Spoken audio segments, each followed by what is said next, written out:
अमरावती विमानतळ उद्घाटनाच्या वेळी आयोजित कार्यक्रमात उपमुख्यमंत्री एकनाथ शिंदे यांनी पुन्हा एकदा मुख्यमंत्री पदाच्या खुर्चीवरून भाष्य केलंय आणि त्यांच्या वक्तव्यावरून त्यांनी मीही मुख्यमंत्री होतो आणि याची आठवण करून तर दिलीच आहे, शिवाय आता उपमुख्यमंत्री झाल्यानंतरही आमच्यात सारं काही आलबेल आहे असं दाखवण्याचा प्रयत्न त्यांनी केलाय।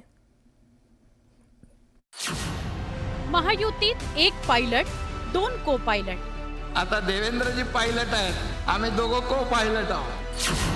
महायुतीच्या विमानाचं टेक ऑफ। पायलटची सीट बदलली तरी सुद्धा विकासाचं विमान मात्र तेच आहे।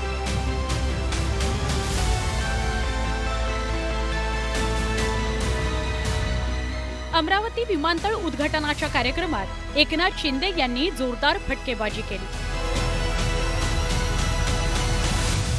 यावेळी त्यांनी आपल्या मुख्यमंत्री पदाच्या काळातील सरकारची आठवण करून देताना महायुतीच्या विमानाचे पायलट देवेंद्र फडणवीसच आहेत असं सांगितलं।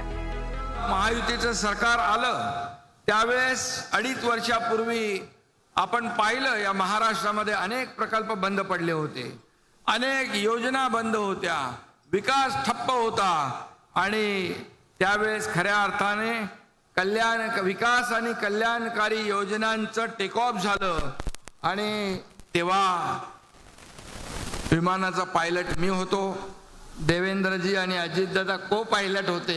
आता देवेंद्रजी पायलट आहेत, आम्ही दोघं को पायलट आहोत। खरं तर महायुतीचं सरकार पुन्हा सत्तेत आल्यावर शिंदेंना मुख्यमंत्री पदाची खुर्ची सोडून उपमुख्यमंत्री पद स्वीकारावं लागलं। त्यानंतर सत्तेच्या खुर्चीवरून राजकारण रंगल्याचं बघायला मिळालं। उपमुख्यमंत्री अजित पवारांनी खुर्चीवरूनच शिंदेंची फिरकीही घेतली होती, पण शिंदे काही मागे हटायला तयार नाही। मला तर काही जात नाही ते।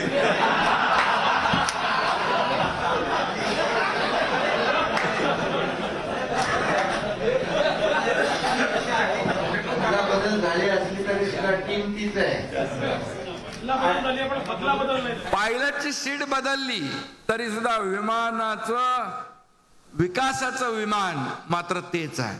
त्याच गतीने आम्ही पुढे जातोय, इंजिन तेच आहे आणि ते ज्यादा गतीने या ठिकाणी धावताना आपण गेल्या 3-4 महिन्यामध्ये पाहतोय।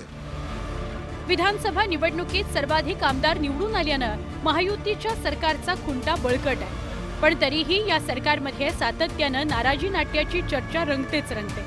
रायगड आणि नाशिक जिल्ह्याच्या पालकमंत्रीपदाचा तिढाही अजून कायम आहे।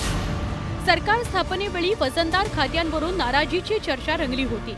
अजित पवार शिंदेंमध्ये छुपी स्पर्धा असल्याचं बोललं जातं, तर शिंदेंच्या शिवसेनेकडे असलेल्या मंत्र्यांच्या खात्यांना निधी मिळत नसल्याची तक्रार थेट भाजप पक्षश्रेष्ठींच्या कानी घातली होती।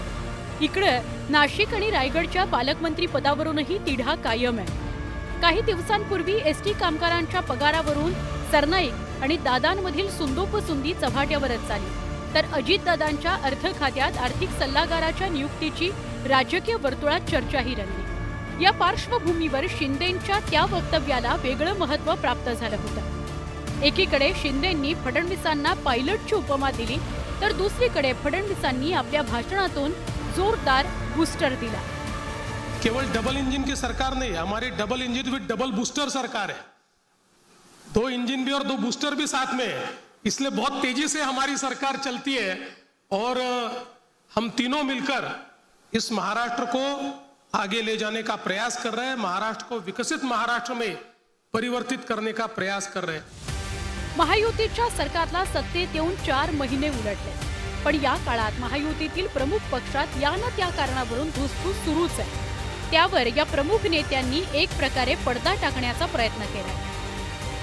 संजय शेंडेसह bureau report, news 18 Lokmat, Amravati.